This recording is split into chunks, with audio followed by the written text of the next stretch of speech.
Mes amis, mes frères et sœurs, depuis 6 mois au moins, nous entendons parler chaque jour de la pandémie actuelle. Qui ne souhaiterait une information responsable, indépendante et mesurée? Mais les bonnes et les mauvaises nouvelles qui nous sont présentées mettent parfois au second plan bien d'autres réalités qui nous touchent et touchent aussi bien notre pays, la France, que nos pays d'origine. La réalité religieuse, en particulier la foi chrétienne et catholique, n'est le plus souvent abordée qu'à la marge et sous un biais politique ou comme une curiosité folklorique. Les clivages dans la société s'accentuent. Et je ne parle pas des lois dont certaines ont été votées juste avant les vacances, qui s'inscrivent dans le droit fil de la banalisation de l'avortement, comme si la société pouvait légitimement décréter du droit de naître ou de ne pas naître, ou du droit de vivre ou de mourir. Comme si ce qui fait la dignité de l'homme dépendait de l'opinion locale ou de l'époque. Nous sommes donc, les uns et les autres, si je puis employer cette expression, un peu sonnés au bout de cette période. Mais vous comme moi, nous sommes profondément heureux de pouvoir vivre, prier, aimer, nous laisser aimer par le Seigneur, de pouvoir célébrer le 15 août, non pas derrière un écran, et non plus de loin, sous un parasol ou peut-être un parapluie, ni isolés physiquement les uns des autres. Car l'Église est le corps du Christ. La célébration eucharistique nous rend présents Jésus sur la croix et nous rend présents avec Marie au pied de la croix, présents ensemble pour recevoir son corps et son sang, sa vie offerte pour la vie du monde. Sa parole vivante peut se servir de haut-parleur, mais il a besoin d'hommes et de femmes en chair et en os pour la transmettre et témoigner de son amour auprès d'autres hommes et femmes rencontrés réellement dans la vie quotidienne. Les chrétiens, qu'ils soient masqués ou pas masqués, ne se déguisent pas et ne déguisent pas leurs pensées et leur foi. Ils ne se cachent pas. Et ce dont nous parlons ensemble, ce dont nous vivons, c'est d'espérance. Notre langage, le langage de nos mots, le langage de notre vie, est l'espérance. L'espérance n'est pas l'optimisme ni le pessimisme, c'est le comportement et le cœur de ceux et celles qui font l'expérience de la foi. Ils savent que la grâce qui ne manque pas aujourd'hui ne manquera pas demain, et que la vie commencée et offerte par Jésus continue éternellement par-delà la mort. Celui qui écoute ma parole vivra. Celui qui mangera de ce pain vivra à jamais. Il ne mourra jamais. Lors de la visitation, par la voix d'Élisabeth, c'est en réalité toute l'humanité, en la personne de Jean-Baptiste, dans le sein d'Élisabeth, qui se réjouit de la venue de Dieu, de la présence de Dieu, en chair et en os parmi nous. Et Jésus, dans le sein de Marie, se réjouit de la joie du Fils bien-aimé, du Père miséricordieux, et il transmet immédiatement sa joie à la Vierge Marie, qui dans le Magnificat donne comme un écho direct de cette joie qui habite en elle.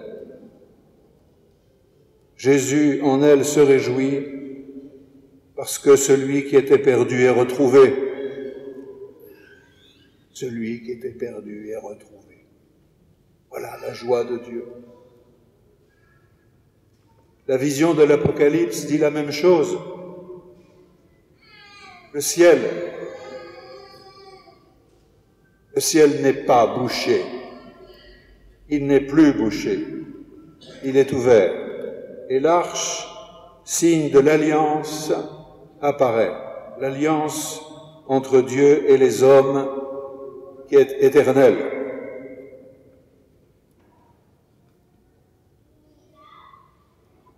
Certes,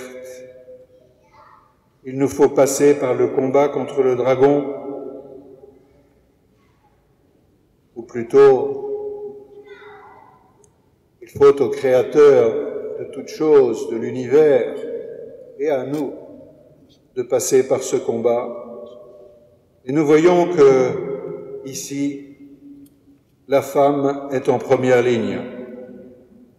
Rien, ni Hérode, ni tous les Césars du monde n'empêcheront qu'elle le mette au monde, Jésus, le Sauveur.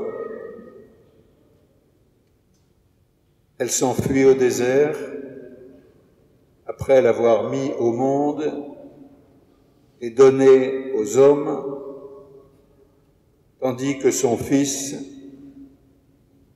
commence à conduire les nations avec un sceptre de fer. Qu'est-ce que cela veut dire? Cela veut dire, mes frères et sœurs, que le jugement de ce monde est commencé.